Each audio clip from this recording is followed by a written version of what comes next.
Well, greetings, Cap fans. Welcome to episode 206 of the Captain America Comic Book Fans podcast. It's a really special episode and one of my favorites we do twice a year, and I can't wait to get started. Bob, on the other hand, he's dreading today, hoping that maybe something. He's kind of like that Charlie Brown running up to the Lucy holding the football. He's like, today I'm going to kick the football, which is kind of a fantasy reference. But anyway, uh, welcome to episode 206. I'm your host, Rick Furbanis. I did have this co-host I mentioned. His name is Bob Lucius. Oh, Bob. Sure. There's many times you wanted me to hear your secrets. Don't be afraid to say the words that'll move me. Anytime you want to tell them to me. It's just a fantasy. Whoa, whoa. It's not the real thing. Whoa, whoa. Rick, I know I've heard the song, but Yeah. for some reason, the way you sing it completely erases any memory I've had of who it actually is. Help me out here. Oh, it would be Billy Joel. Billy Joel. I should have known. 1980, sometimes a fantasy. Okay. All Yeah, it was right. off an amazing album, which was called Glass Houses, Mm-hmm. and it had some huge hits on it, like "It's Still Rock and Roll to Me." Good one. Um, gosh, uh, "Don't Ask Me Why." Mm-hmm. Mm-hmm. And a couple others. This was like the last single that was released on it. But anyway, Bob, why am I greeting you with a sometimes a fantasy? Well, Rick, I would have to guess it's because tonight is our third fantasy cap league. Do we call it a league? I guess we can call it. We've got so many participants now. It's almost like we have a league. It's true. It's Yeah. true. Yeah. But if you look at the logo, Yeah. and by the way, thank you again, Wes, for coming up with this killer logo. It is the Captain America comic book fan to see draft. Oh yeah. Oh yeah. That's the stuff right there. Yeah, yeah, yeah, That's the yeah, yeah, stuff. yeah. All Nice. right, all right. Love it. Yeah. So, Bob, you've been preparing for this? Oh, you know I have, Rick. I have been up late at night, drinking the coffee, doing the Adderall, anything it took to prep for this. You know me, always prepared. That's my motto. Yeah, that's true. You really are.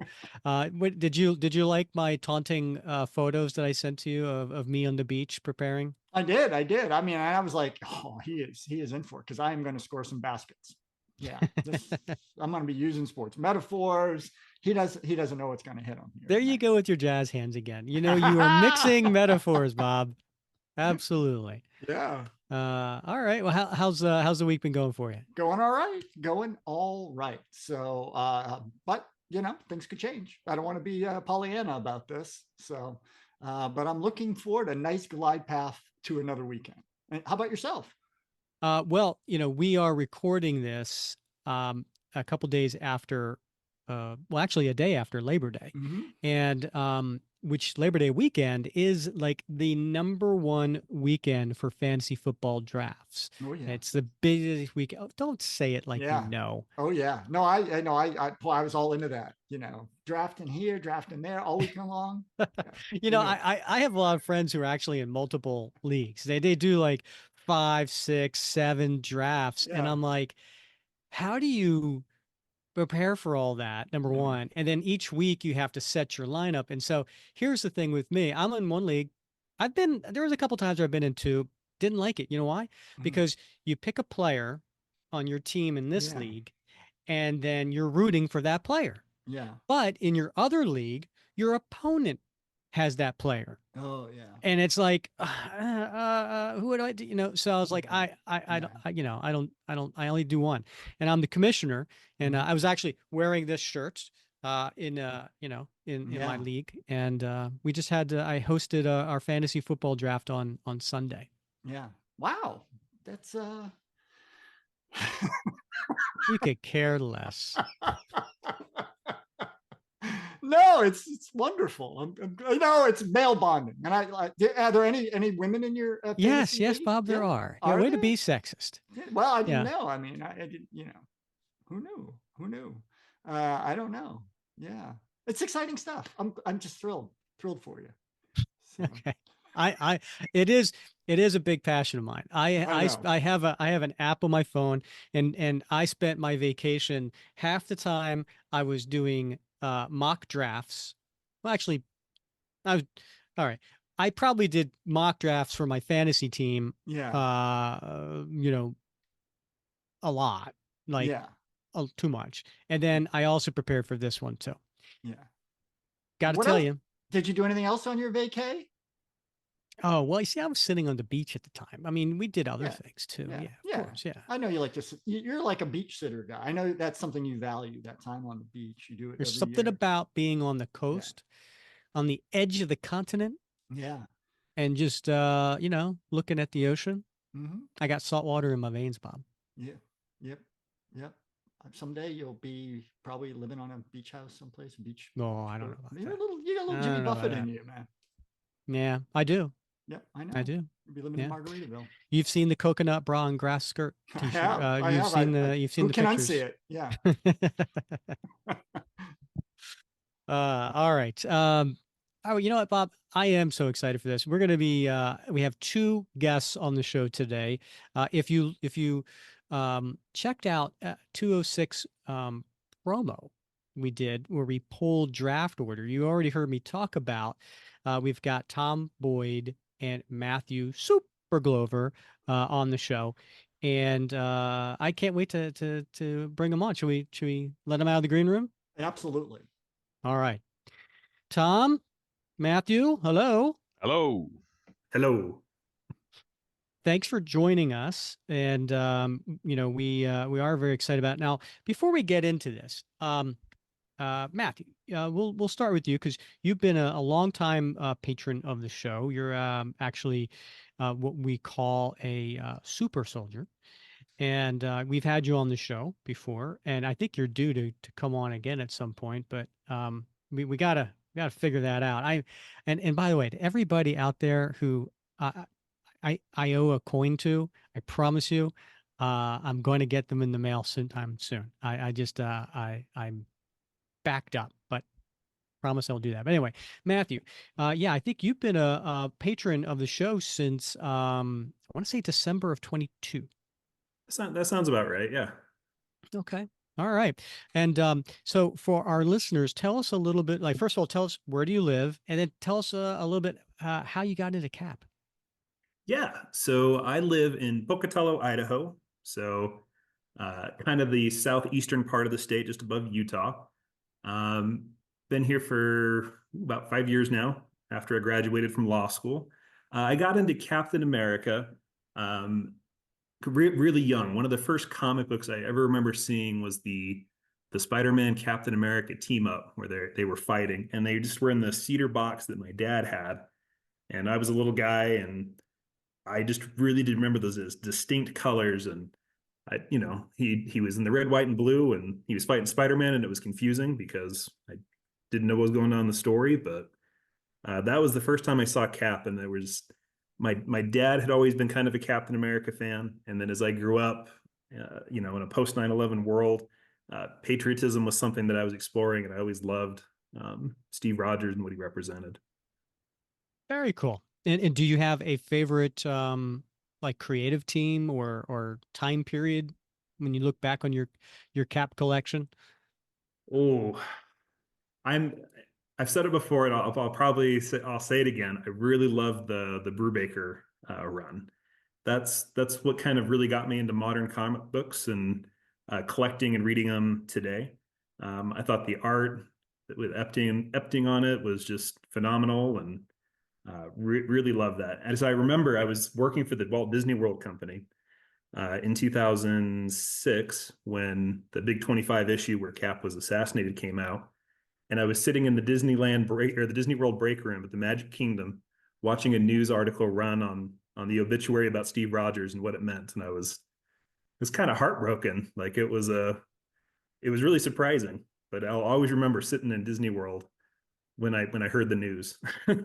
Yeah, that's cool. Now, I mean, I think a lot of Cap fans might remember where they were when they heard the news. And I had my store in Atlanta, Georgia at the time, and my customers, my employees knew I was a big Cap fan.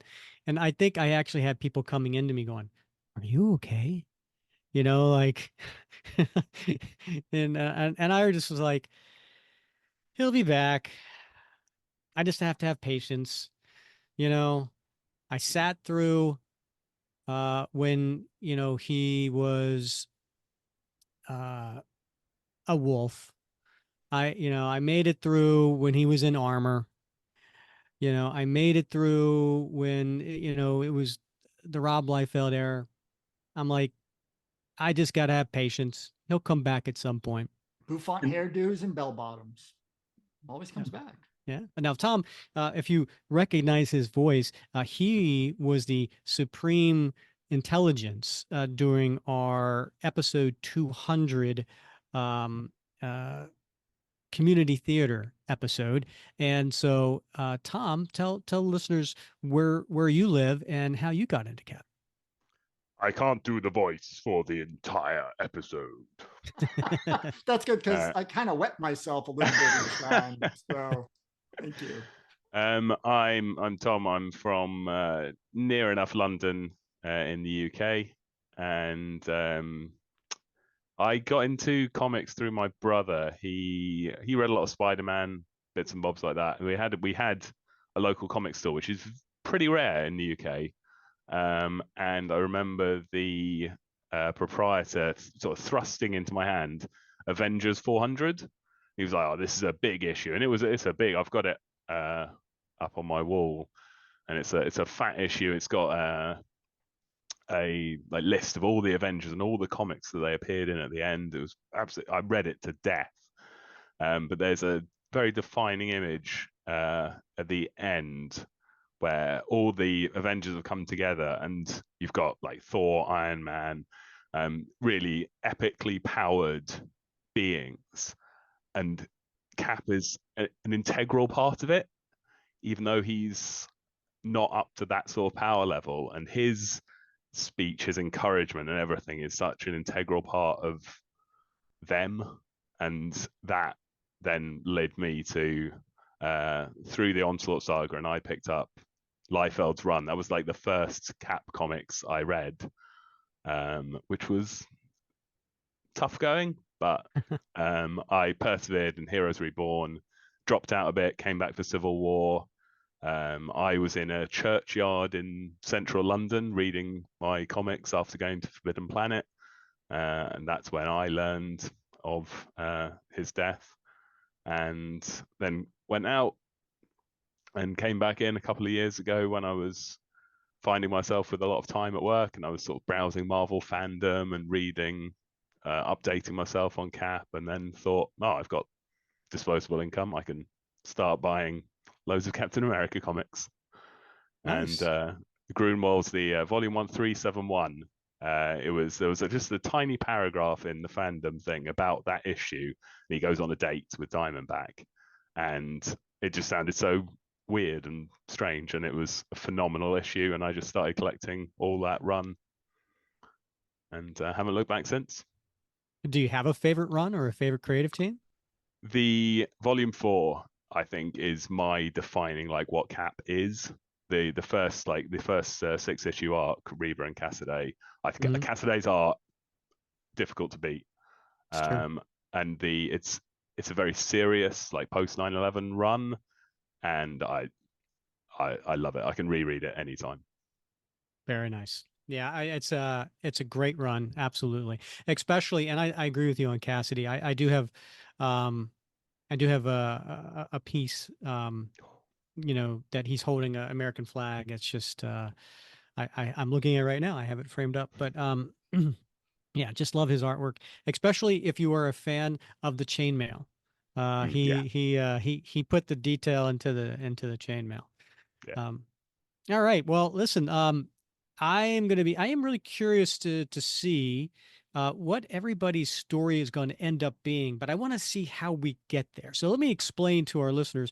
Now, if you didn't listen to episode 185, which was the last time we did a draft with 4 people, let me kind of take you through the idea and then the rules. So the 4 of us Cap fans are going to be drafting Cap related characters over the course of 8 rounds. And ultimately, we're going to use these 8 characters to form a story we're going to pitch. And then you, the listeners, will then get to vote on which story you would like to read the most. And so we all start with Steve Rogers on our team. And then we have 8 supporting characters. And the rules are the 8 draft picks must be from a Captain America title. So that could be regular series, miniseries, special, one shot, something like that. And include 1 villain, 1 former or current love interest, 1 former foe turned ally. So, that could be like Black Widow or Hawkeye or something like that. And 1 civilian. And Bob, what's a civilian again? Got me, Rick. I'm one now, although I was former military. So a civilian is somebody who doesn't currently fight crime or battle in any way. Okay. So we Not have to even have not as an employee. What if you were like an admin assistant at the police station? You're fighting crime.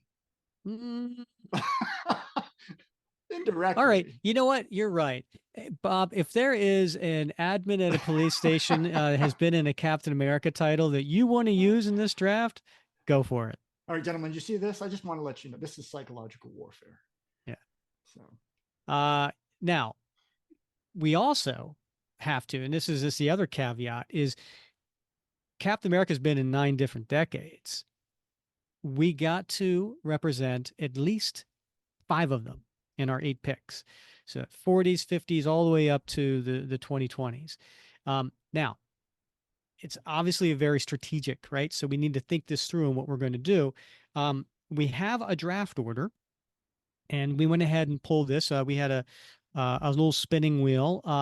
I got the first pick, Matthew the second pick, Bob third pick, Tom fourth pick, but it then snakes back. So in the second round, then Tom goes first and I go last. So that way it kind of evens out on that. If listeners have a little bit of deja vu, it's because yes, in the 3 drafts we've done, I've somehow gotten the first pick each time. And it's an advantage and it's a disadvantage because I'm going to be sweating bullets for 6 picks until I get to pick again at pick 8 and hoping that you guys don't snipe me because I don't have a lot of backup characters here. So we'll see how this goes. All right. Any questions from anybody before we get started? I did not see the rule about them having to appear in a Captain America title. And I have 1 pick that is from outside the world of Captain America. It never appeared in a Captain America. And I'm looking now. Oh yes, I found one. It's fine. Okay. All right. I saw you sweat a little bit. Like I saw the eyebrow go up when I mentioned the rule, and I was like, "Oh, yeah, it's all good. All right." There is a website that I use quite often for this podcast. The complete Marvel reading order, CMRO. And if you want to, Google that, man, I mean, it has main characters, minor characters, obscure characters, and it'll tell you every issue that they appear in, and along with that, the dates and things like that. So I use that all the time. All right, we do need someone who's going to be the timekeeper. We have 1 minute between picks. And so we have a minute to place our pick, and then we have up to a minute to explain our pick. after we make it, and then the next person is on the clock. Do we have a volunteer? I'll do it. All right. Thanks, Yeah. Bob. I'm ready to go. I mean, there's only one person that's ever needed the timer. Good point. I don't know what you're talking about. All right. And I also have a handy dandy chart that if people are watching this, I will occasionally put up so we can keep track of everybody's picks. All right. That's another element of psychological warfare, running the timer, because then you get to go 11, 10, 9, 8. Yes, please do give a 10-second warning, but not a Right. 10, 9, 8 warning, if you don't mind. I'll try. All right. All right. Listen, I'm going first. You don't need to put me on the clock. The guys had already kind of made this mentioned in the little chat the four of us had prior leading up to this. And I already got mocked for it. Like, oh, Rick's going first. I wonder if this is going to be the third year in a row that he's getting Bucky Barnes. Yes, it is. I am picking James Buchanan Barnes, aka Winter Soldier, with my first pick. I'm hoping I'm going to be able to do a story that I really wanted to do in this particular story of mine, and he has a major role. He's important to Steve Rogers, but this story is going to also equally focus on Bucky Barnes. So that is my first pick. All right. And I represent, by the way, I'm representing the 40s with this pick. So Bucky Barnes goes underneath Allies, and it's 1941. All right, Matthew, you are on the clock. I can't say that I'm at all surprised that Bucky Barnes went first for a third year in a row. So with my second round draft pick, I'm going to take a love interest in Sharon Carter. Very nice. And my thoughts behind that is I really like what Colin Lansing kind of did in having her take on the destroyer mantra, but also when you kind of look back through all cap history, she is the ultimate love interest. She really? Under debatable. It's debatable, sure, but I get you. Listen, man, we did a top 10 list of love interests. Sharon Carter was number one, and then we had the listeners vote on Facebook, and she did get the most votes. Just gonna say. Boo! Boo! I have to tell you, I was tempted to take Diamondback right out the gate because of our prior conversations, but I resisted. When you said love interest, my heart skipped a beat. Now, what year and where did she debut and what year? So I have her debuting in Tales of Suspense in the 1960s. So she'll be taking the 1960s section for me. Bob, you're on the clock. All right. Well, without further ado, as my foe turned ally, I'm going with none other than James Howlett, aka Logan, aka the Wolverine. Whoa. Yeah. First appearance in Incredible Hulk. What issue, Rick? 180. 180. Yeah, buddy. Putting that marker out there. So he has a very integral role in this story in a way that I think was going to blow your socks off. So again, James Howlett, aka Logan, Wolverine, representing the 1970s, and my foe turned ally. That did not see that coming. No. Did not see that coming. Classic Bob. Don't know if you had to go first round on that one. I think he was safe. I think he was safe. Oh but... no, yeah. Well, it's all psychological. It's just psychological, Rick. It's a method to my madness. Does anybody else kind of have a headcanon that Wolverine was attached to the Howling Commandos for a good chunk of time? He never appeared, but I always thought that he'd mix well with those guys. He would mix well, ironically, yes. And he did serve in the Canadian Army, so anything's possible.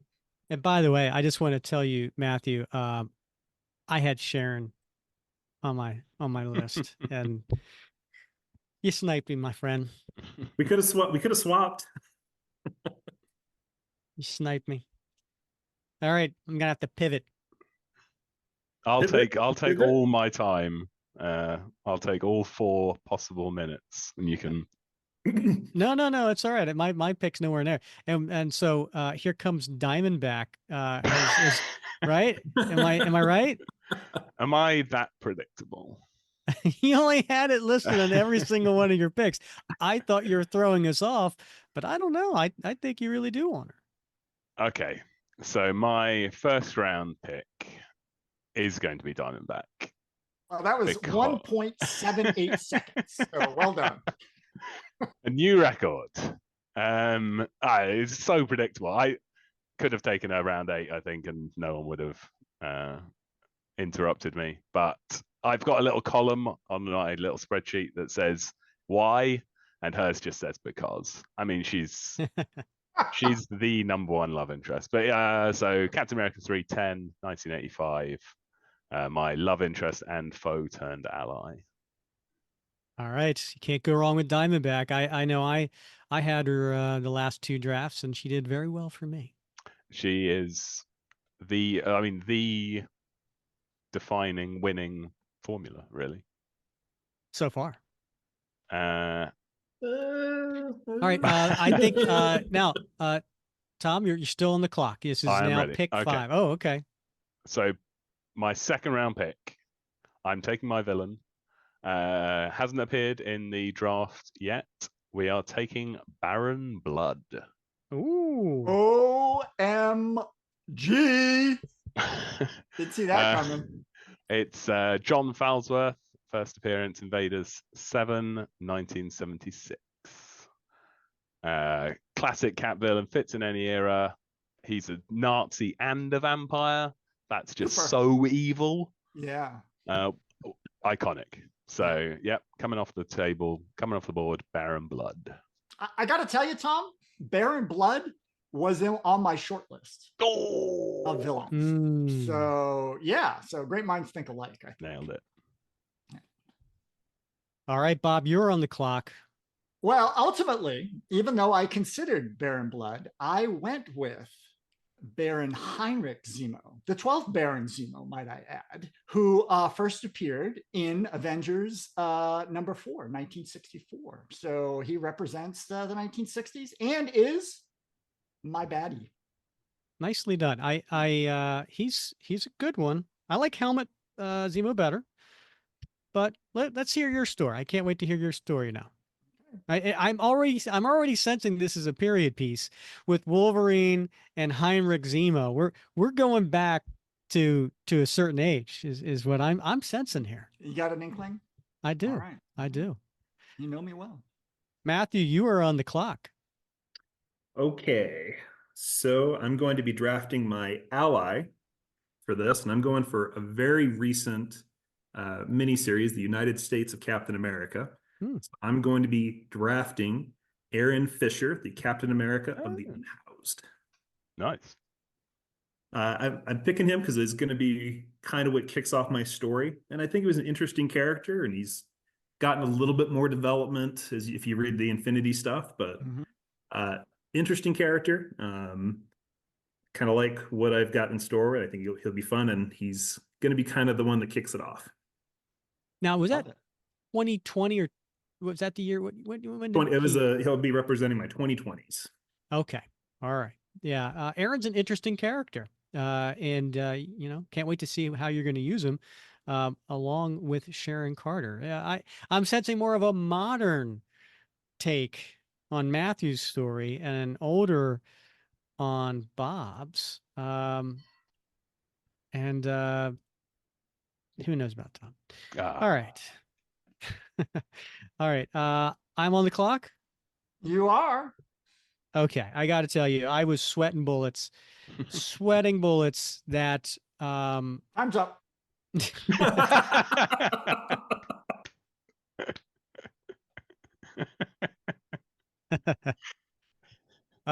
Yes. I was sweating bullets that this pick and my next pick, which are back to back, that one or two of these characters weren't going to be around. And ooh, big sigh of relief, because this happened to me last draft. This character was taken from me, and I really wanted this story with Bucky Barnes and Jack Monroe. And so now I'm finally going to be able to tell my story of this. So Jack Monroe, aka Bucky of the 1950s, is my pick. Now, the nice thing about this is that Jack Monroe is representing a foe turned ally, and My also fantasy draft bingo card is going really well right now. All my predictions. you know what? You're gonna have to share that afterwards. I want you to hold it up afterwards and be like, I predicted this. I totally want to see it. Correct me if I'm wrong. Didn't Bucky kill Jack Monroe while he was the Winter Soldier? He did. Well, this will be fun then. It Awkward. will. And it's also something that it has been heavy on Buck's heart for a long, long time. All right. Going into round 3, my first pick of the draft is you didn't say what decade he represented. the 50s. I did. Oh, okay. I didn't think you finished the sentence. I just want to get it Oh, on the okay. record. Okay. It's okay. So yes, I have I have Bucky from the 40s and I have Bucky from the 50s. And now for my love interest, I am going to get also very pivotal to this story. And this arguably Betsy one of the Ross, I know it. greatest and favorite love interests by many people, including one Mr. Bob Lucius. That is Bernie Rosenthal. Oh, yes. Ooh. She represents 1980. Mhm. So I am now, and so she also not only represents love interest, but she also represents my civilian. Clever. Well done. Thank you. Thank you very much. All right, Matthew, you are on the clock. Okay, so I'm going to dip my toes into the villain pool here and take maybe a little bit more obscure, but definitely well known, with Taskmaster, first appearing in Avengers 195, and will be representing the 80s. Taskmaster. He is a really cool character. I think when he debuted with that costume on the cover of Avengers, right? Mm-hmm. And with that mask, but he had a shield, he had a sword, he had a cape, and he had a utility belt, and he was just badass. And one of the things I love about him is the photographic reflexes, which has got to be such a pain for anybody that ever fights him, or if he does his homework, he's a pain in the butt to deal with. But I also like that he's very much an entrepreneur. That's one of the things that he is focused on, is not having to be a henchman forever. He's trying to make it big as a mercenary. I always wondered what would happen if Taskmaster saw somebody do something wrong.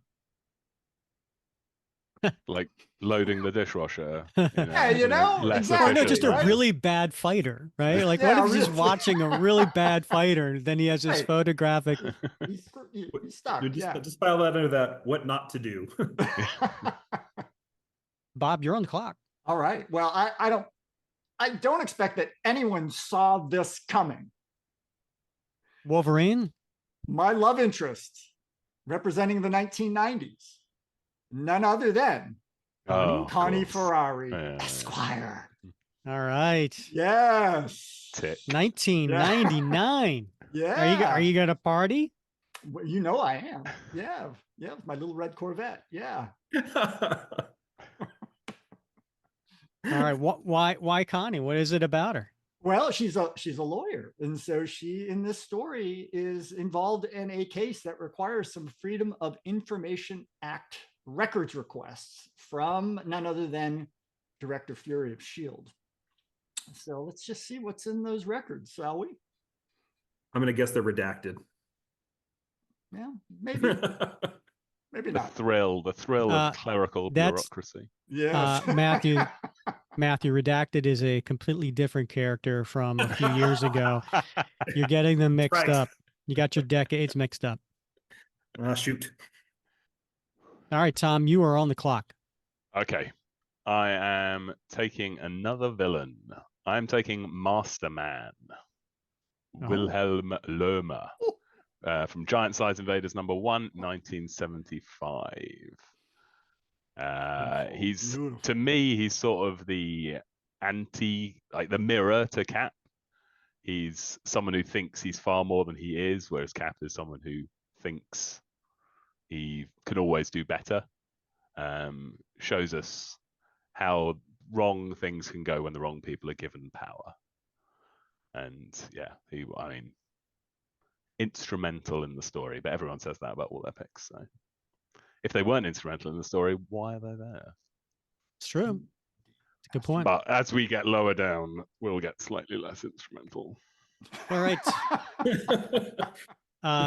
Actually, mine will not be less instrumental, just less likely that you guys are going to pick them. So therefore, I did not prioritize them. Genius. They're there for a little bit of flavor. Yes. Bob still hasn't figured that out. I'm all about the story, Rick. All about the story. All right. Tom? Yes. You are kicking off round 4. Okay. Round 4. Pick one. I might be upsetting someone here by taking Nicholas J. Fury off the board. Woo! Sergeant Fury in Italian Commanders #1, 1963. He's one of the all-time great allies. He can show up anywhere, do anything, bring resources. Or he can just turn up on his own and expositionize you. Yeah, just a really handy character to have in any story. Is this Nick with or without the eye patch? Oh, with. Okay, we're okay. Just with. Oh, wait a minute. Are Wait you a reading minute. into my story? He is. He's totally trying to figure out when your story is taking place. And Oh, that's silly. Which eye, though? Indeed, yes. Maybe both. Yeah. That's Daredevil. yeah. All right, Bob, you're on the clock. All right, I'm going to go with pick number 4, representing the 1970s. Sabretooth, Victor Creed. What? Mm-hmm. We're doing the X-Men fantasy draft, right? Apparently. Got to have some baddies with some baddies. So, yeah, got to have a little muscle with the brain. Wait. He came out in, was it the late, it was in the 70s, right? It was in the 70s. Yeah. Yes. So, Bob, I have a question for you. All right. At what point did you think that your fellow Cap fans were going to snipe Wolverine and Sabretooth from you? Let me guess. Let me tell you something, Rick. It was far more likely that in the randomness of the universe that they would have been sniped before the ones I have left.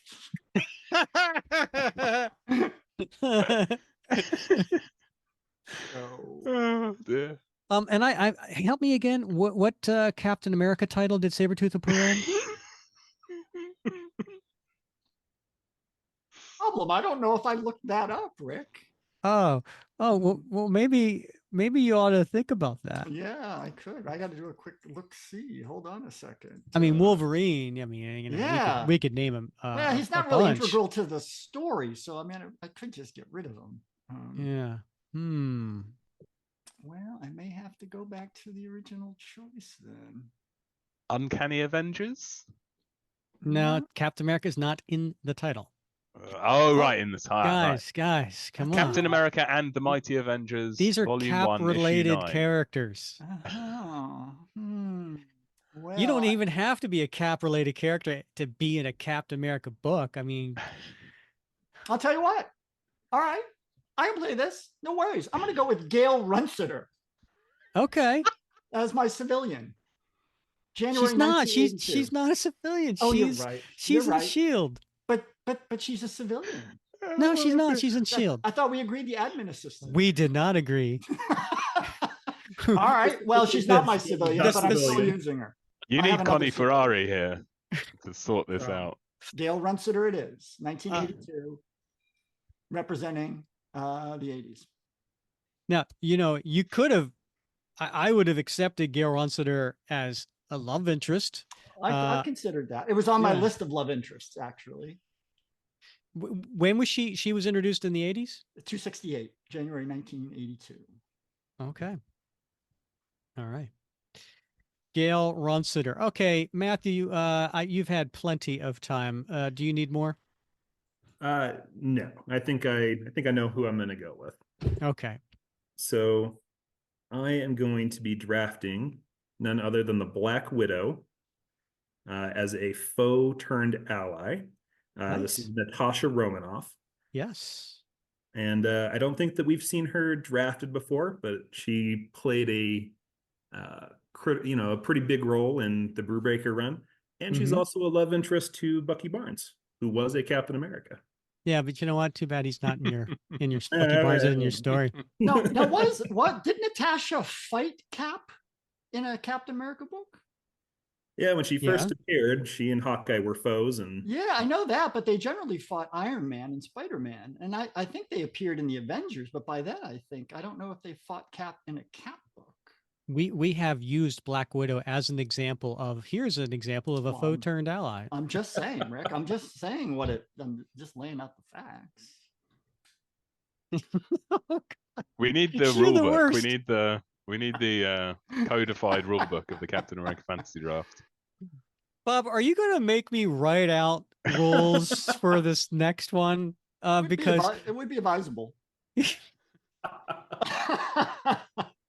Look, Rick, I'm just saying the way it is, right? Hey, respect the commish. All right. I didn't want to have to pull this out, but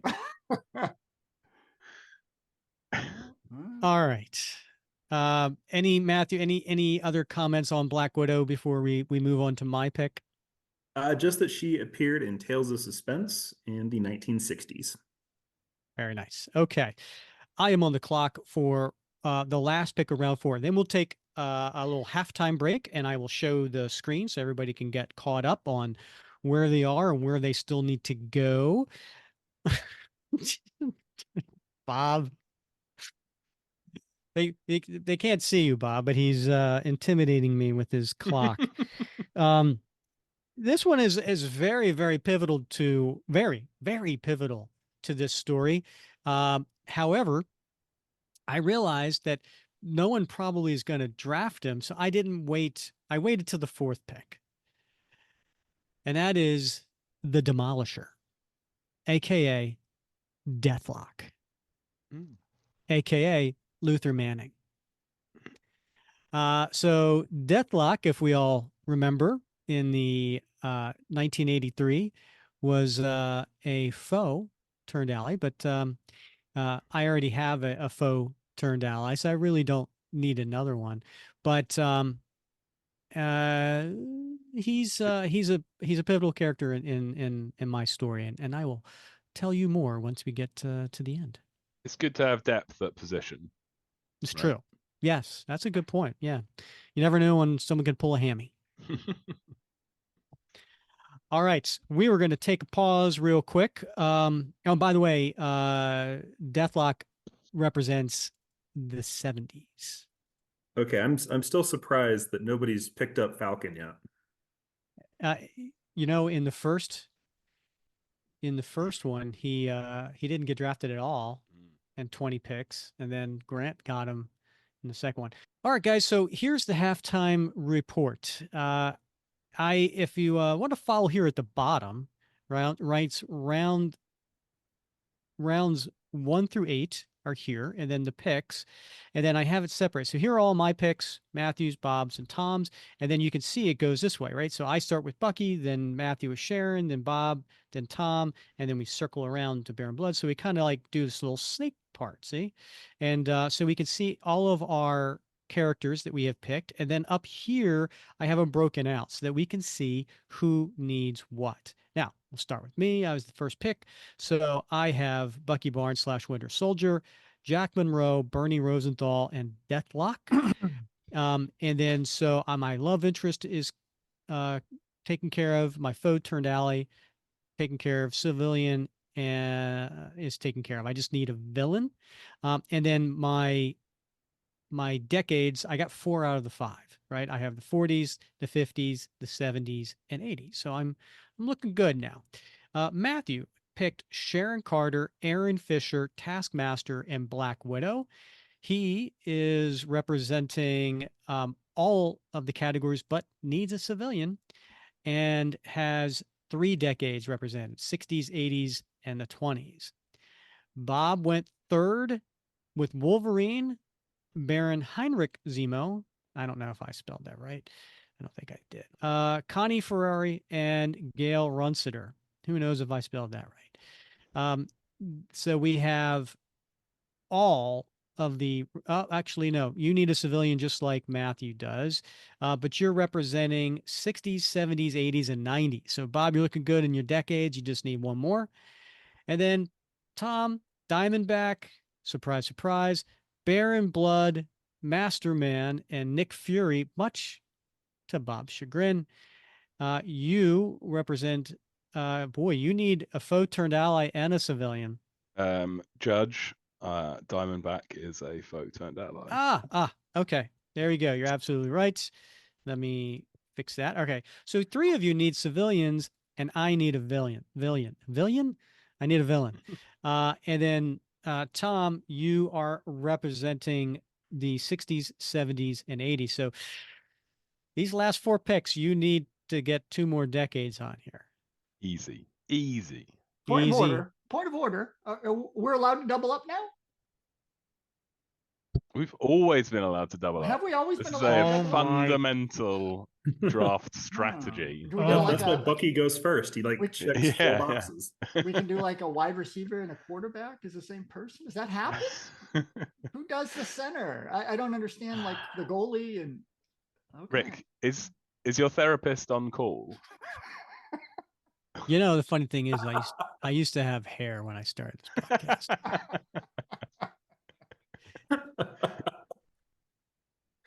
Yeah, Bob. Yes, we have done this before where somebody can represent 2 different things. Yeah. I never realized that. But we wouldn't let a foe turned ally be both a foe turned ally and ally, right? Well, ally is not required, right? Yeah. The top 4 are required: love interest, villain. I keep saying villain. And foe turned ally and civilian. So allies I just put here because we got to put these other characters somewhere.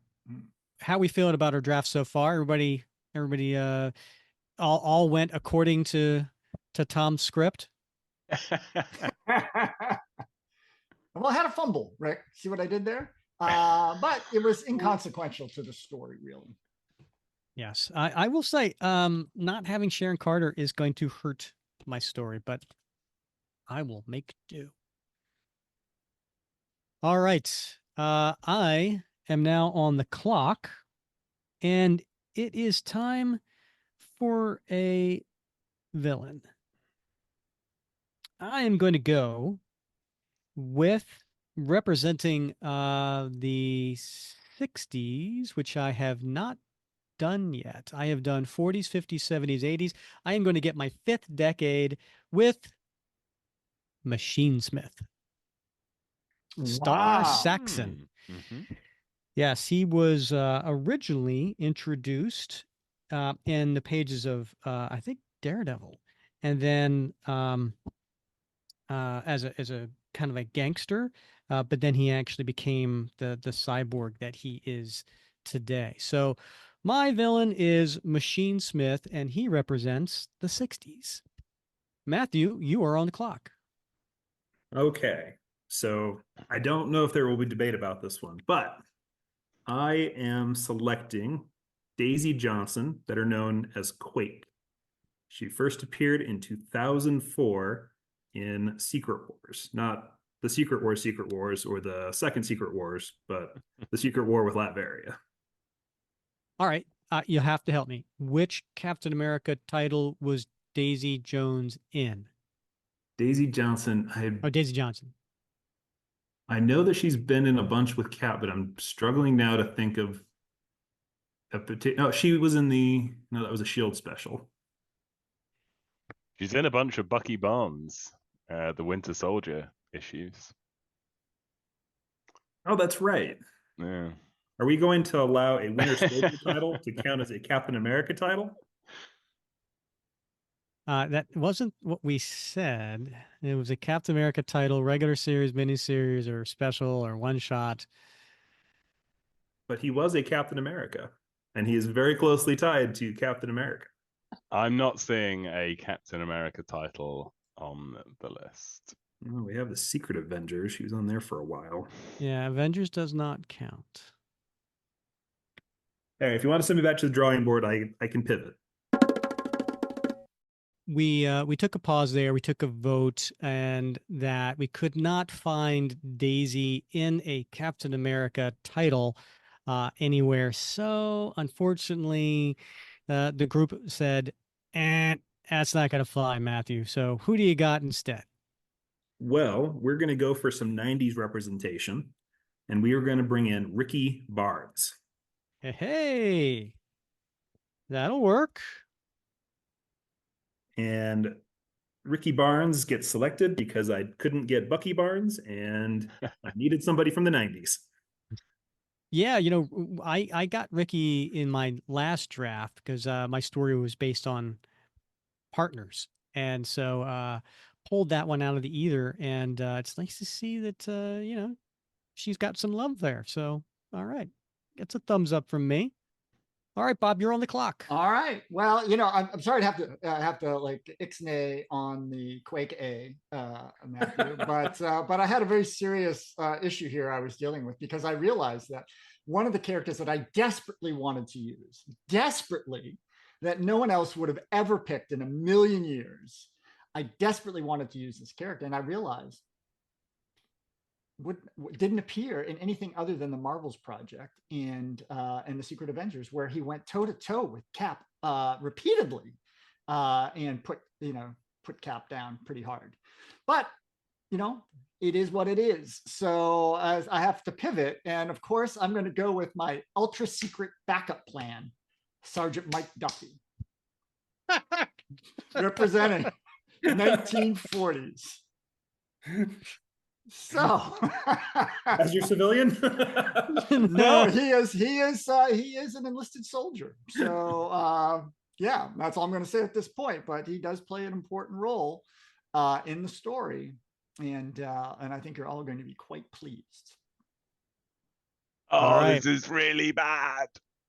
No, did you want Duffy, or are you also have a character that's not in a Captain America title? No, he was my next pick. Oh, oh no.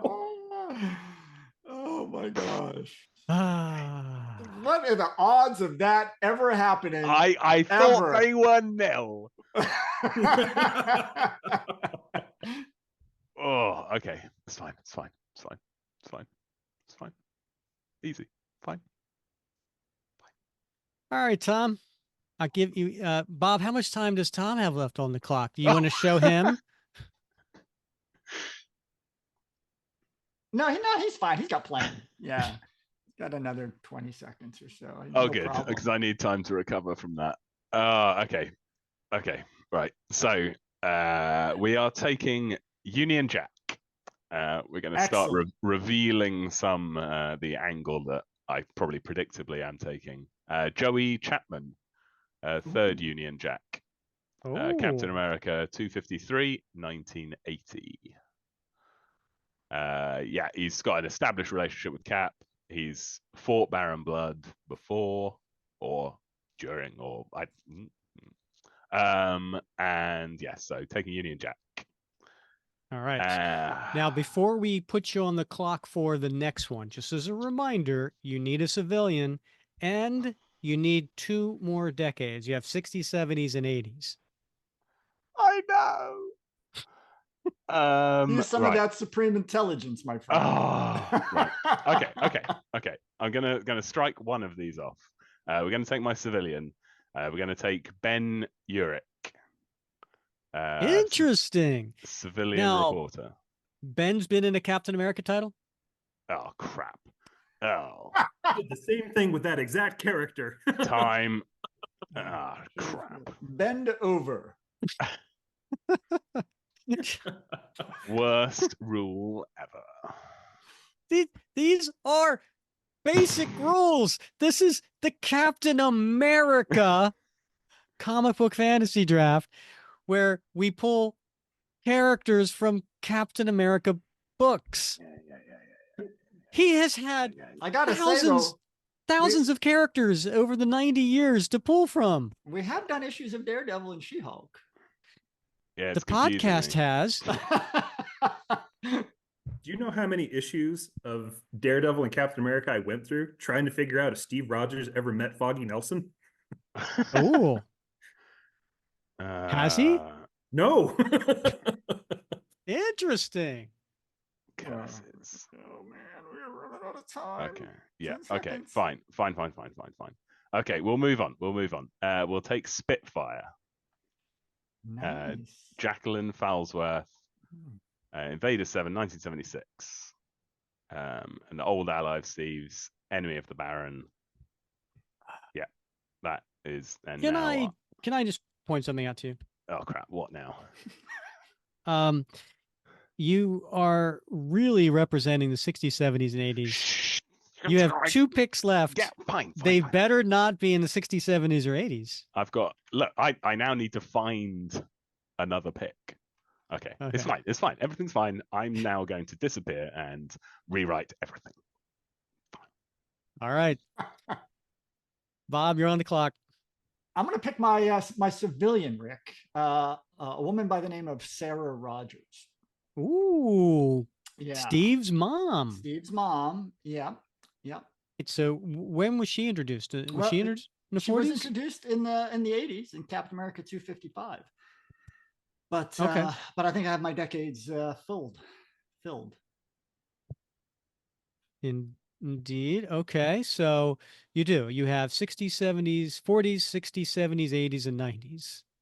So you are the rest is just icing on the cake, Yeah, right? right. Right? Yeah. You got everybody covered, all your categories covered. You are good to go. Must be a nice feeling. It is. And I still have the bombshells to drop. So exciting stuff. I just want to point out that 3 out of the 4 of us have had a timeout. Let's see if that's actually a qualified character. It's all for the drama. Of course. You know, it's all generated. It's like reality shows. Mm-hmm. All right, Matthew, you are on the clock. Okay, so this one is going to be a deep cut, but I think it works. I'm drafting as my civilian, Jacob Erskine, representing the 2010s. He first appeared in Ed Brubaker's miniseries, Steve Rogers' Super Soldier. And he is the grandson of the Erskine that developed the Super Soldier formula. Oh, that's a great story. Oh, so he's your civilian. He is my civilian. And that was the 20 2010. All of my years and all of my categories. You did. Yes, you have the 60s, the 80s, the 90s, 2010, and 2020. So yeah, you got your categories and your years all figured out. Nicely done. I'm also in the same boat because I have the 40s, 50s, 60s, 70s, and 80s. That's 5 decades right there. All my categories are taken care of. So I'm just getting characters that, again, pivotal, but I didn't think anybody's going to take them. So here we go. I am taking from the 70s. This character first appeared in Astonishing Tales 36 in May of 1976. He's from Earth 7484. You know him, you love him as Godwolf. I don't recall him. Again, I didn't think anybody was going to take him. That is a deep cut. Yeah. So I saved him towards the end here. Okay, fill us unenlightened people in. Who is Godwolf? Do you remember the classic Captain America story, Deathlock Lives. Mhm.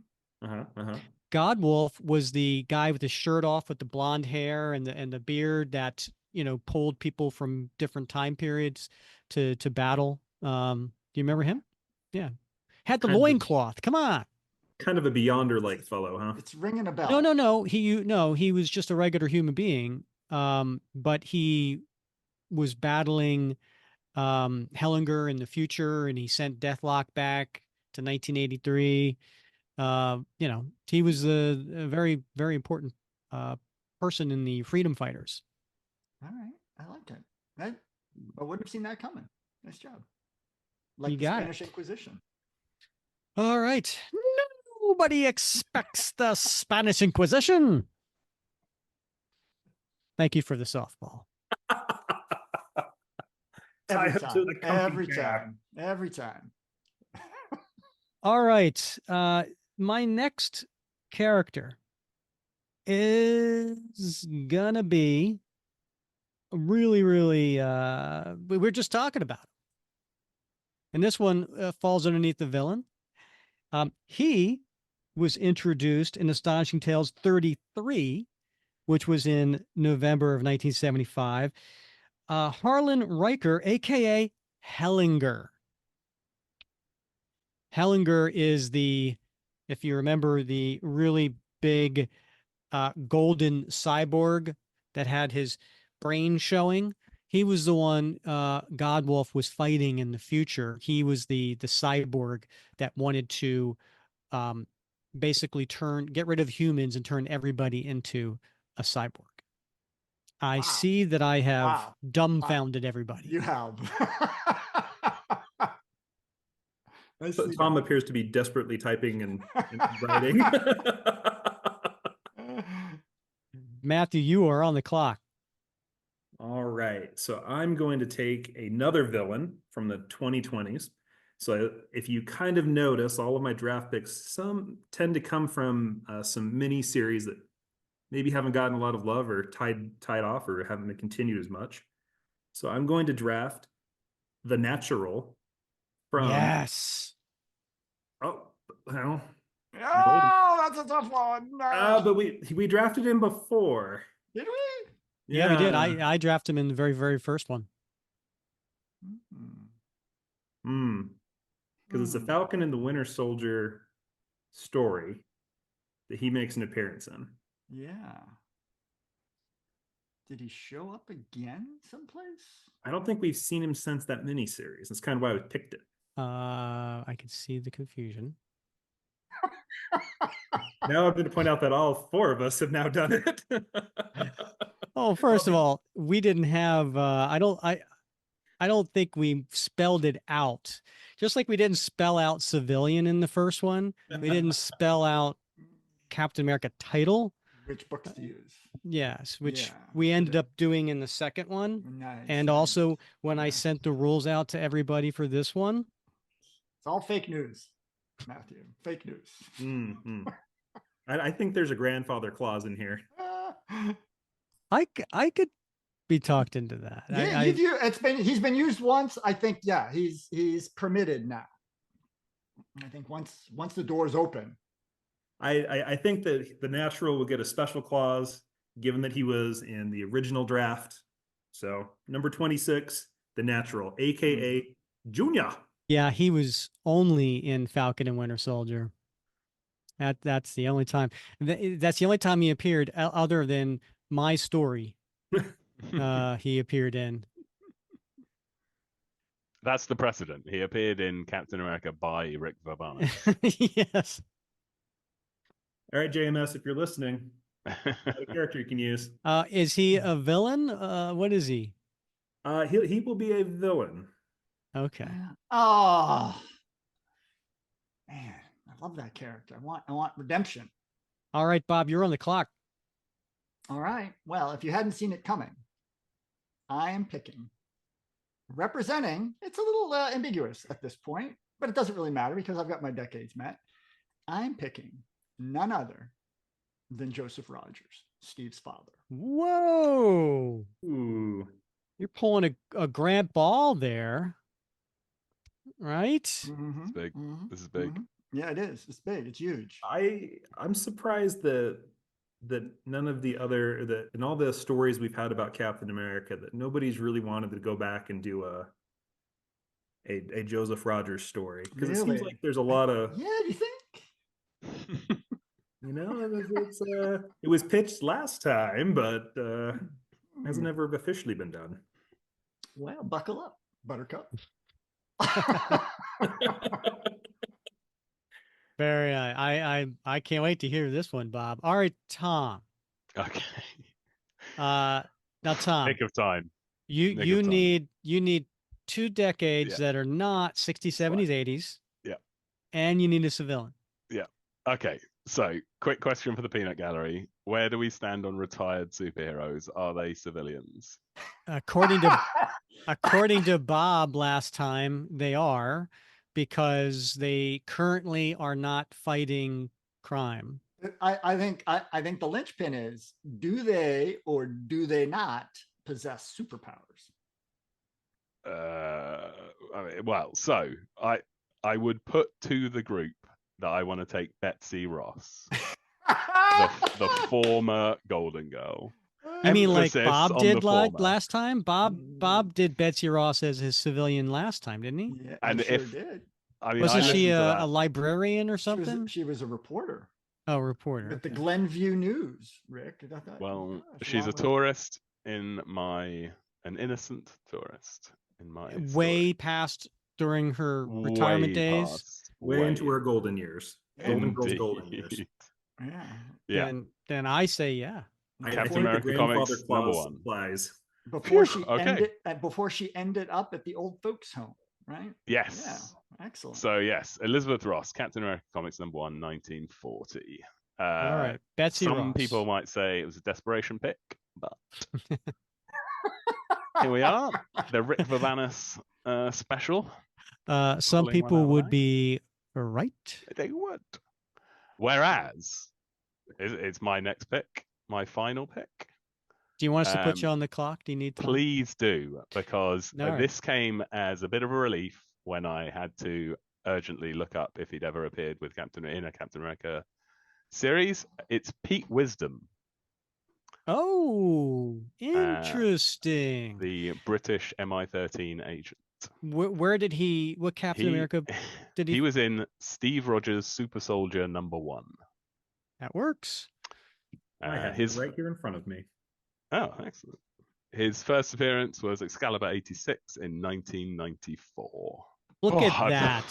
You pulled that out of your butt very well, Tom. It was the 40s. That was tough. I was going through every issue of Captain America comics looking for civilians if you didn't take Betsy Ross, and I found a soldier called Joe Dawson who would just slot in to a necessary point. But all right. Here we are. I had my civilian back pocket total shot in the dark is Pam from the most recent run. That's one of the ham radio operators. It's that Mike Duffy pick that really put the cat amongst the pigeons for me. Last name just Pam. Got it. Right. Bob sniped you with the Duffy, and that really set you behind. Unbelievable. And you know what? I think that was because he couldn't do Sabretooth. Right? Yeah, right. That was was that it? Yeah. Yeah. No, that wasn't it, was it? No, there was a second. Oh, you did character. Gail Runsiter because you couldn't do Sabretooth. Yeah, there was a second character I desperately wanted to use, but alas, could not do that. Well, Bob, who's your final pick? Well, I'm glad you asked, Rick. It is none other than a man by the name of George Barnes. You might not know him, may not be familiar, but he was mentioned, and there was, I think, a single picture that appeared of him, Captain America number 14, volume 5, came out in 2006. Also mentioned and briefly appears, I believe, in Captain America and Bucky 620. So George Barnes is the father of Bucky Barnes, James Buchanan Barnes, who, as you know, died in an accident at was it Fort Lehigh? In any case, he is the final piece of my story. Is he? He's a civilian, right? No, he's not a civilian. No, what is he? He's in the story. Well, I mean, where would he fall under? Is he an ally? No, I've already done all mine, haven't I? I know, but I got to put him somewhere. Oh well, he's make him an ally, I guess. Okay. I will do that. All right. Matthew. And by the way, I just want to say it was a real pleasure to see someone other than me struggle so desperately hard at the end. I really did not think it was going to be a problem either. I thought I was home free Was after it? Wait, bit wait. 2. Wasn't it somebody on this particular episode who mocked me for there's only one person who needs the clock? I don't remember. We'll edit that out. All right, edit, roll the tape from earlier. Matthew, who's your final pick? My final pick, because I don't think we should leave him off the list, especially with a brave new movie coming out here shortly. None other than Sam Wilson, the Falcon, Captain America. I think he's got to swoop in here to give Steve the assist to my story. I like it. Has he appeared in a Captain America comic? I want to challenge. Oh, In fact, his was name a was on really the title for many years. All right, Bob, you can go ahead and set the clock. All right. I'm trying to find my replacement for Sharon Carter. This one is gonna throw you guys all off. This one's from the 1980s. And she is going to be a villain. And it is one of the Sisters of Sin. Sister Pleasure. That is the final pick of the 2024 Captain America comic book fantasy draft number 3. All right. Well, that went as smoothly as I drama. expected. That was a lot of fun. Was it? I'm not sure. I think I'm sweating. I did get a little nervous there in the middle, but All right, so let's take a look at how the draft, the second half, ended up. So I kicked us off in the 5th round with the first pick with my first villain, Machine Smith. Matthew then followed up with Ricky Barnes. Bob sniped Tom with Sergeant Mike Duffy from the 40s. Tom then had to pivot to the third Union Jack, came back around. I believe we had to call time on him for Spitfire. Then Bob did Sarah Rogers. What? Steve's mom. Matthew then did Jacob Erskine. What? The grandson of Professor Erskine. Then I did Godwolf. What? We are now getting into some characters that no one's going to be sniping. I then circled around, did the beginning of round 7 with Hellinger. Matthew got the natural, which was grandfathered in. Bob came back with Sarah's husband, Joseph Rogers. Tom, after some severe sweating, ended up doing Bob's cheat code of civilian Betsy Ross. Then he followed it up with Pete Wisdom, which you're going to have to show me the Captain America comic book he was in. Bob came back with George Barnes. What? Matthew did Sam Wilson. Totally disrespectful, right? I mean, why? The fact that it took 31 picks for Sam Wilson to finally get drafted, I feel bad for him. And then I ended up with the draft with Sister Pleasure.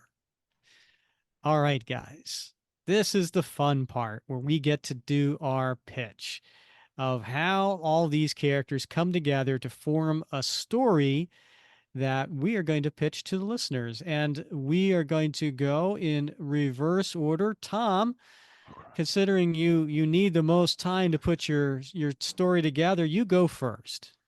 All good. Easy peasy. You'll have to call time on me if this gets. I got really into this. Okay. I built this all And back. by the way, all right. Let's say what? 4 minutes? Sure. Okay. 4 minutes. Okay.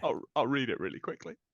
So this is Red Shadows over Albion, a 3-issue arc set during Grunwald's run. Around issue 424, Steve has begun to feel the onset of the super soldier serum fade. He hasn't told anyone. He isn't sure what's happening and how temporary it is. Diamondback has the serum, and she has just told Cap about her killing Snapdragon. So to get a break from it all, Steve is taking Rachel on vacation. Inwardly, he's hoping it will shake off all the problems that started to evolve.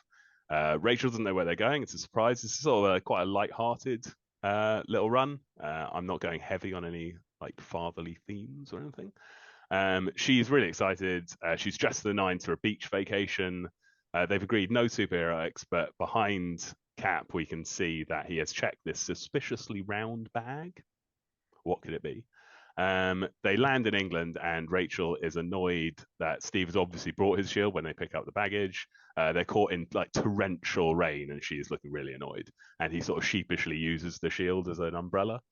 Then we cut to a mystery location in the London Docklands. A shadowy figure receives a report from a bat-like minion.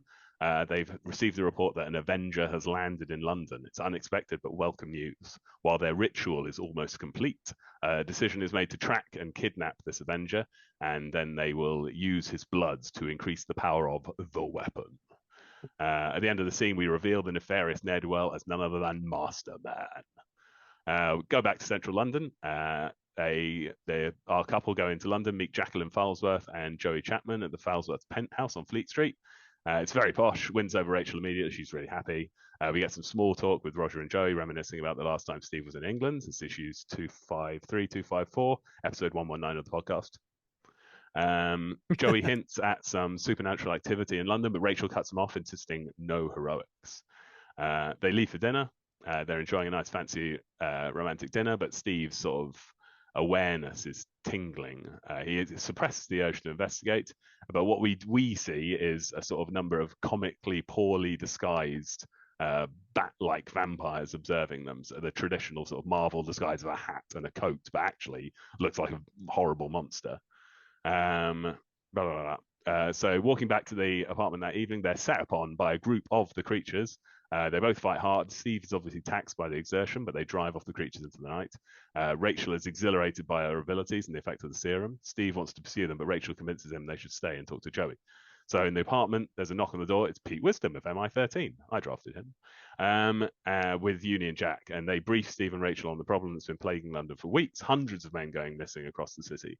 They want Steve to act as bait because they've obviously targeted him, so they can find the lair and stop whatever's planned. That's issue 1. How's my time? Don't tell me.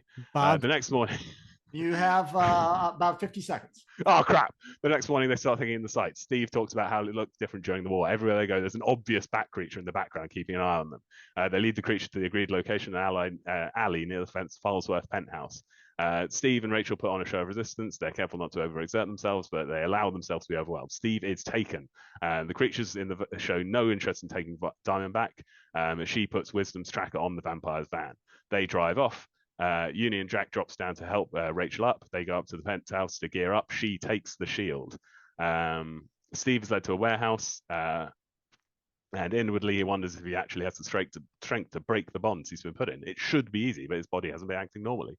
He looks up to see row upon row of blonde men lying on 10 tables and seconds. shackles, all hooked up to IDs, feeding something into la la la. So basically, they are resurrecting Baron Blood using the blood of blonde, blue-eyed men from across London.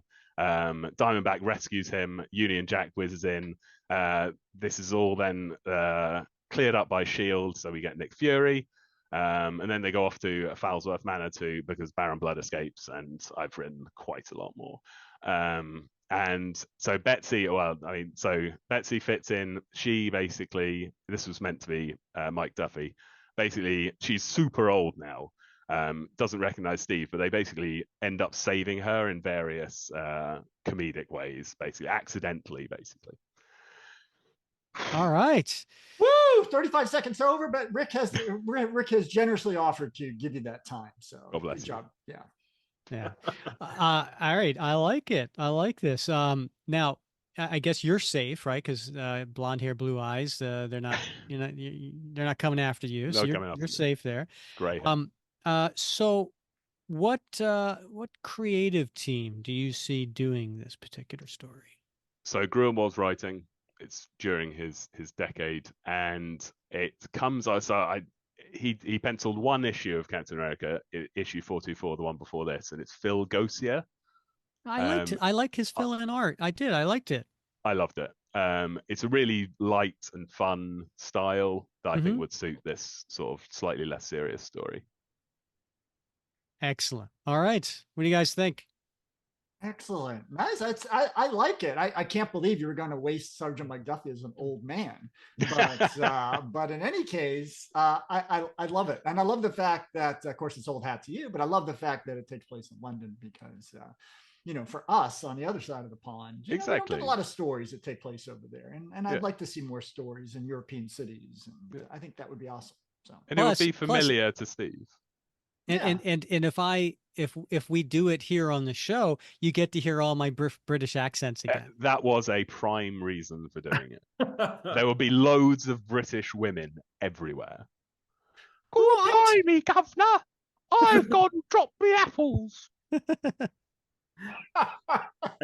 I like the idea of these comedically like terrible bats that are always in the background, like following them around. I think that would be fun.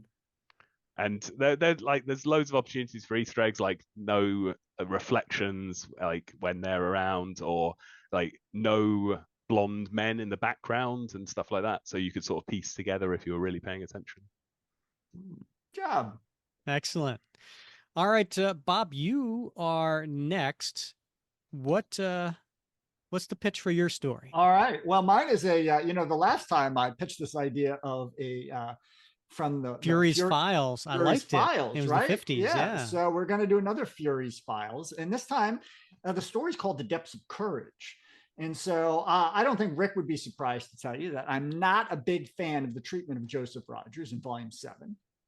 And so I'm going to remediate that with a story that talks about that young man's courage on the battlefields of World War I. So basically, the story begins when Steve is contacted by his old flame, Connie Ferrari, who contacts him out of the blue. And it seems like she is working on a case that involved getting some files from SHIELD headquarters.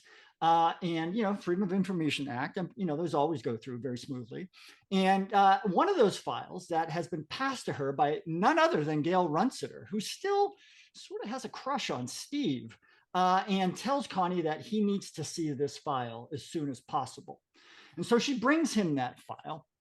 And it turns out it's a debriefing. And it's a debriefing of Wolverine. Now, you may not know that Wolverine served in World War I. He was a part of the Canadian Army. I think it was the Devil's Brigade or something like that. And anyway, it tells a story that Steve wants to hear firsthand. And so he goes to meet Logan. And Logan, of course, is Logan. He finds him at a bar, and Logan doesn't really want to tell him the story, but Steve tells him how important it is for him to hear the story. And so Logan begins to recount a story of an experience that he had in World War I when he goes up against a young and brash Prussian lieutenant by the name of Heinrich Zemo, who travels with a pack of mutant soldiers and plans to use them to usurp command from the Prussian Kaiser Wilhelm II, taking control of the armies for himself. Something his dad always wanted for him. And of course, he's a young man at this point. He's 18 years old.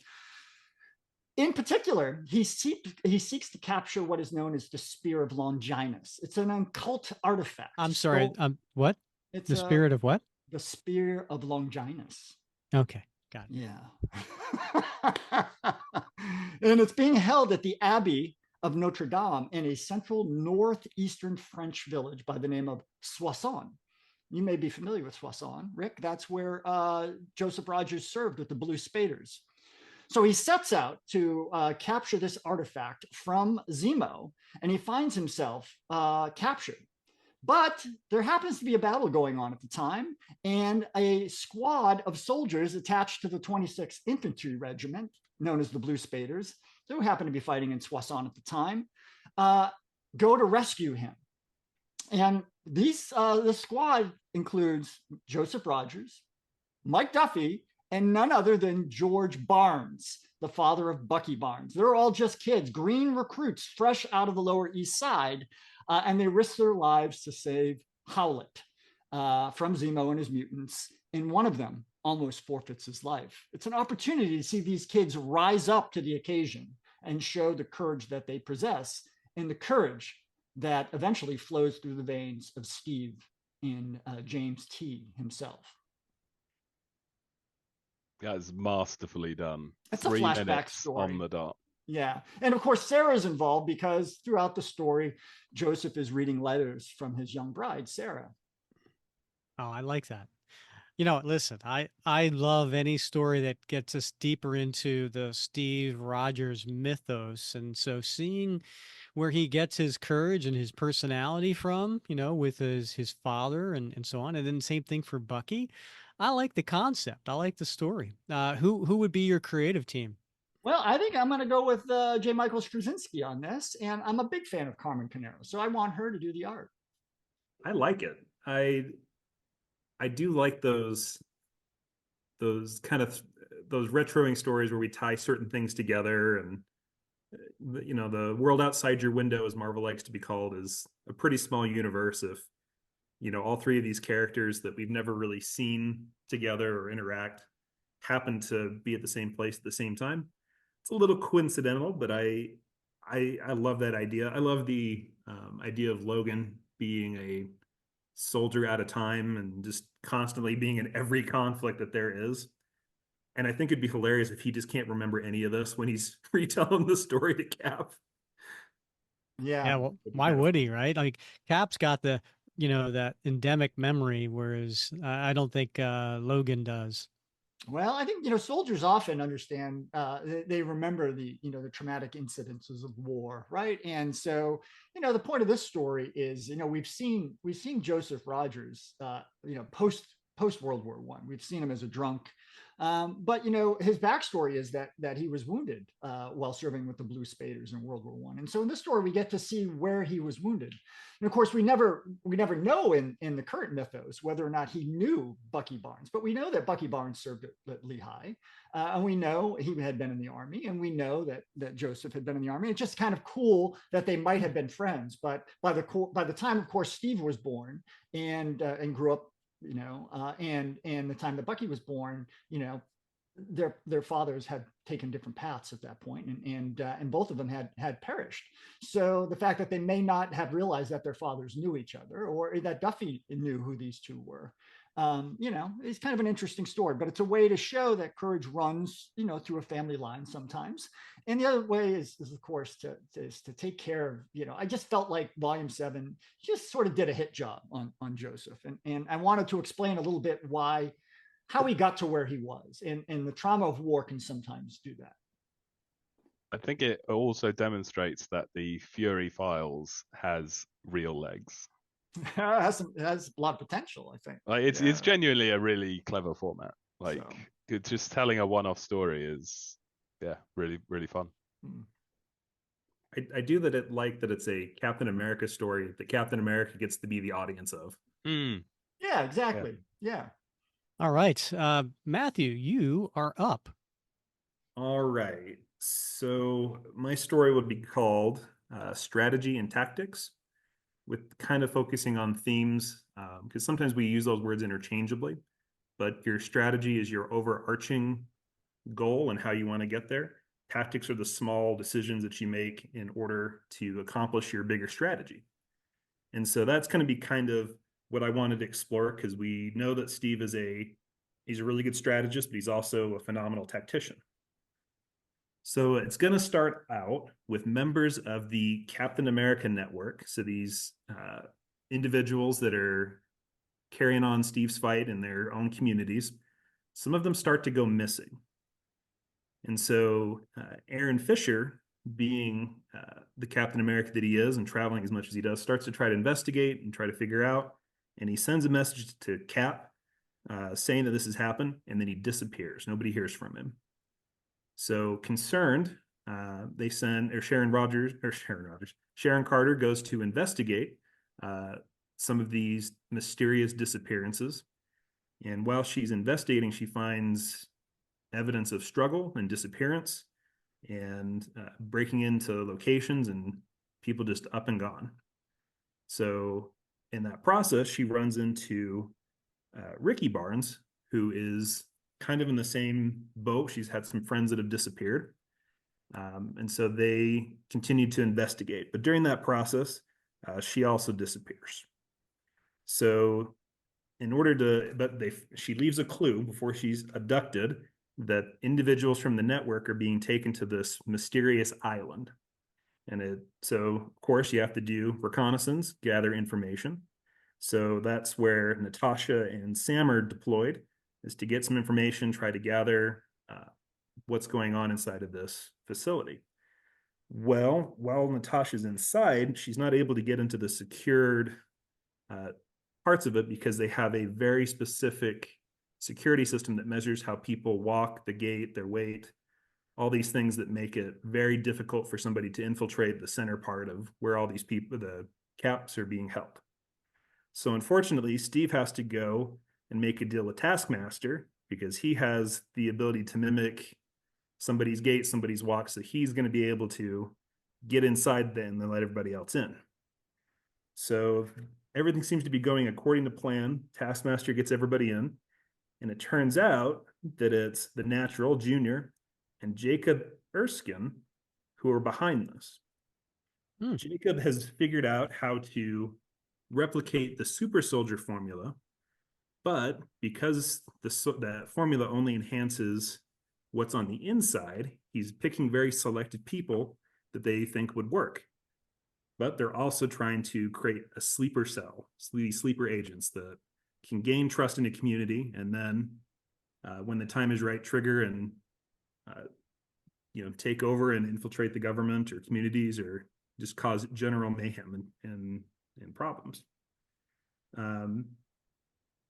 So as a part of this, everything seems like the plan's falling apart, with Taskmaster betraying our heroes as they get captured, only for this to actually be the entire plot all along.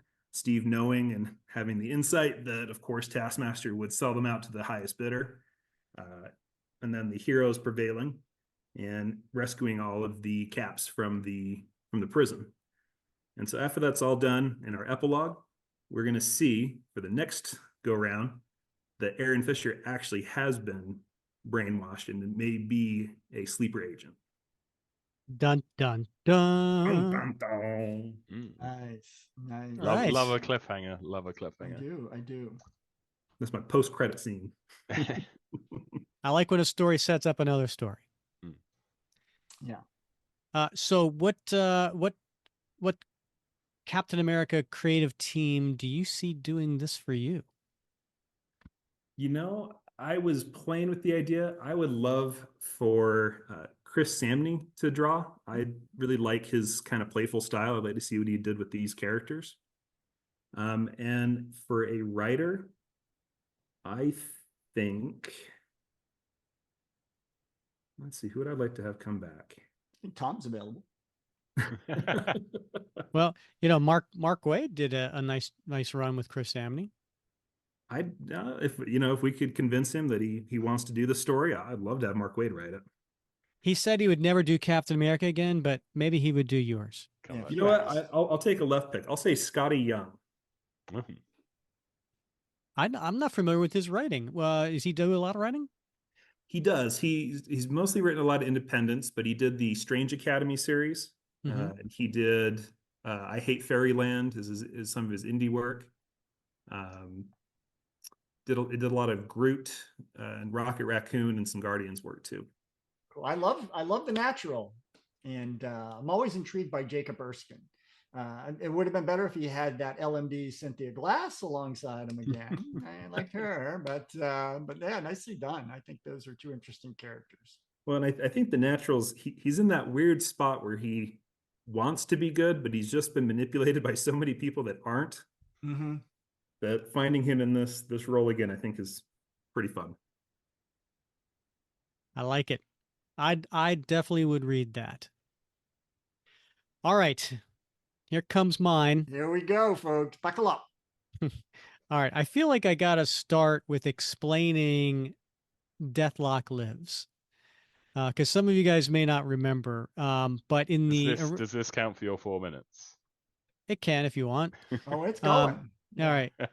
In the original classic 1983 story, Deathlock Lives, there's a desolate future where the cyborg Hellinger wants to destroy all humanity and creates a race of cyborgs that he will rule. And it seems the Brand Corporation back in 1983 created something called an nth projector, which can teleport beings to uninhabitable realities. And Operation Purge was to teleport all the superheroes to their deaths. They could take over America and ultimately the world. So Godwolf, who was a former Nth commando, he regretted his actions in 83 and he led this resistance to fight Hellinger. He sent Deathlock to the past to hide him from Hellinger, but the Brand Corporation brainwashed him. So Godwolf sent Deathlock's clone, Luther Manning, to 1983 to save Deathlock, which ran into Captain America. He followed Deathlock into the future where they defeated Hellinger. Then Cap came back in 1983 to destroy the Nth Projector power source at Brand Corporation, preventing the war to come. Or did they? So in my story, Cap and Bucky are confronted by Godwolf in modern time, and he tells them from Hellinger was never defeated in his future, and he reverted control of Deathlock. So knowing what happens in 1983 is pivotal. He sends Deathlock back in time, but has something planned to keep him in check. So Godwolf asks Cap to go back to 1983. Bucky convinces Cap he needs to come along as well. Once back in 1983, or whatever the year is based on Marvel's sliding timescale, a few things happen. So at this point, Steve and Bernie stop the car after seeing the clone Luther Manning. Our Cap convinces the past Steve, stay with Bernie. Don't miss the dinner where he meets Bernie's parents. He then goes on to confront Deathlock. And he makes sure that Winter Soldier's hiding in the woods because he knew if Cap from 83 saw Winter Soldier, there would be an issue. However, Winter Soldier ditches Cap for his own personal mission. He goes to rescue Jack Monroe from Sister Pleasure. So if you remember, Jack was kissed by Scarlet after rescuing Scarlet, and then he went unconscious and then was taken underneath the Sisters of Sin. So Bucky knows this, so he wants to go and rescue Jack from Sister Pleasure because killing Jack has weighed heavily on Bucky, and he's trying to redeem himself by helping Jack back in 1983. So meanwhile, Deathlock is being controlled in 1983 by none other than Machinesmith, who was promised power under Hellinger's reign. Long story short, Deathlock breaks free from Machinesmith's control, becomes his own man again, helping Cap defeat the Nth Command in 1983. So there's a lot that happens in this story. But eventually, Cap and Bucky reconnect. They return to the present day, having won the battle of the past to save the future. But as Cap enters his apartment, he is greeted by Bernie, his wife, and his 8-year-old son. Oh. And coming out of the kitchen is Uncle Jack Monroe, setting up the next story. Wow. I thought I was wondering if we were going to get a changed future. I like that. I thought you were going to have Sharon coming out of the kitchen as his other wife. Well, I would have had Sharon, but somebody sniped Sharon. I actually had Sharon and Winter Soldier going with Steve back to 1983. They both ditch him for personal missions. Yeah. Sharon's personal mission was to go rescue herself from her captivity in the deep, but Right? Yeah. but whatever. Yeah. But because Steve never left Bernie for that night to meet her parents for dinner, it changed reality. Sure. And then also, because of what Bucky had done with Jack ends up living as well. In fact, Jack may have gotten inspired to have long hair and automatic weapons from meeting Winter Soldier back in 1983. You know, that Interesting. look Yeah. that he had afterwards, you know, in his Yeah. own series. He got that from Winter Soldier from meeting him. Wow. Wow. He didn't like the domino mask. He said that's for suckers, and he put on sunglasses. Those are Nicely really done, hard to Rick. keep on. Who would be your creative team, Mhm. Rick? Oh, there's no doubt. It would be the my favorite creative team, the dream team from that time period. J.M. DeMatteis writing, Mike Zeck on pencils, John Beatty on inks, and Bob Sharon on colors. Mhm. Nice. Nicely done. Nicely done. Interesting story. I liked how you build on the previous story, the Deathlock story, and integrated that. This is almost like one of those, those Sentinel Liberties stories between the stories, right? Mm. Something that's happening between the issues of what we've already seen play out. So I've always wanted Bucky the opportunity to redeem himself for killing Jack Monroe. And so I wanted to do it the last draft, but I got sniped on Jack Monroe. But now I finally got these two guys together, and it's so there's going to be some heartfelt, tear-jerking moments, you know, that we finally see, and just when we think, you know, Buck has redeemed himself at the end of the story, they come back and Jack's alive. And Bucky is still in the Winter Soldier program. Doo-doo-doo. I just want to know how you guys are going to boil that down to 300 characters. Exactly. I can't wait for Tom. I can't wait to Oh, see Christ. I ignored so many of the rules.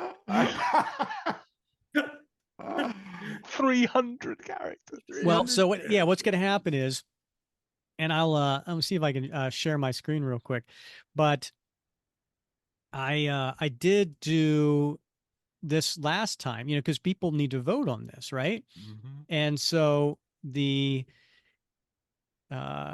should work. My 300 characters are just going to be a link to my Google Doc. But hold on, let me zoom in a little bit here. So this is an example, right? So um this was my team, my character, and then basically you're going to have this grid. You're going to fill Right. in your character, and then you have 3 lines to describe something about that character in the story. And then here's your preview solicitation. As Bob said, it's 300 characters because that's all previews gives you, right? When you go to get the catalog, here's 300 characters for you to pitch your story or why someone needs to place an order for it.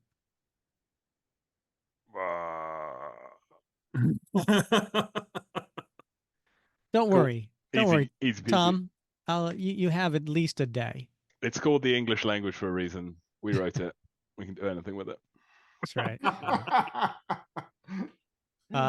Well, guys, I had a lot of fun. I hope you got to tell the story that you were hoping you were going to tell, without a whole bunch of pivots, and not as I mean, listen. I'm not going to say I'm glad there wasn't a lot of heartache because that's where the drama comes from. Mm-hmm. Yeah. Amen. All right, guys. Well, listen, it's been a lot of fun, rapid cap with you. It's been a real thrill doing another one of these. We'll do it again in April, and so, but this one's not over, right? So we're gonna leave it up to the listeners to go on Facebook and to vote for which story they would love to read. Thanks a lot. It's been really, really, really good fun. Even at 3 a.m. I'm awake and alive and really enjoying myself. I'm already torn. The thing is, the thing I love about doing this is, of course, all the fun and the strategizing, and there's not a lot of strategy in it for me. But what I love is the creativity of the stories, and so I applaud the three of you for some great stories, and it just shows your love for Cap and your passion for the storytelling, and it just shines through. So I'm looking forward to the vote, but you're all winners in my book. Oh, Well, I love for us as fans, the four of us can all come in and we all have very different likes and characters we prefer, and we can tell 4 different stories, and that at the core of it is Steve Rogers. And we all come to this draft because we know who that character is and what he stands for, and then all the stories can just flow from that. That's pretty cool. Yeah. But that's Well because said. that Rick clarified the rules that it had to be Steve Rogers, Captain America. Again. I'm gonna have to write them down for April. I'm just gonna have to.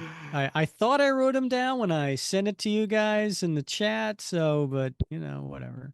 This is how the American legal system works. You just roll along and build up bureaucracy around it and all the rules as you go. You got to build precedent. All right, guys, and listeners, thank you very much for listening. Thank you for rating, reviewing, and subscribing wherever you listen. Please give us a thumbs up on YouTube, and we love your reviews. So whether that's on Apple with a 5-star, whether that's on Spotify, your comments on YouTube, your comments on Facebook, always greatly appreciated to hear what you're thinking. And as always, thank you for listening to another episode of the Captain America Comic Book Fans Podcast. Can't believe I got to hear that live. Can't believe I had to pick McDuffie again.